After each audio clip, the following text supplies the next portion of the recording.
Para hindi masayang dito yung flan na nahilaw natin na custard cake, ay ito yung ginawa ko para din may pang-dessert na din kami, kaya ito ay ginawa natin ng paraan. Since na nahilaw dito yung flan ng ating custard cake, kaya kinuha ko yan at ito na yan. Kaya medyo nag-set ito kasi nilagay ko ito sa chiller kasi hindi ko pa nagawa agad. Ang gagawin ko dito ay gagawin ko itong pudding.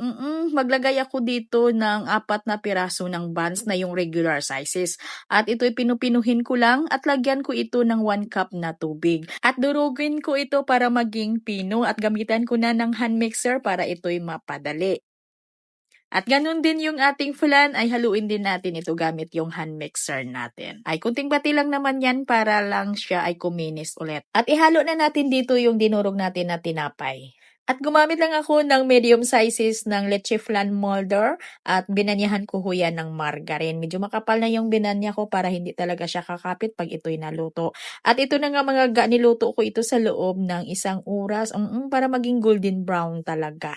At ito'y pinalamig ko ng todo bago ko yan tinanggal sa kanyang mga hulmahan.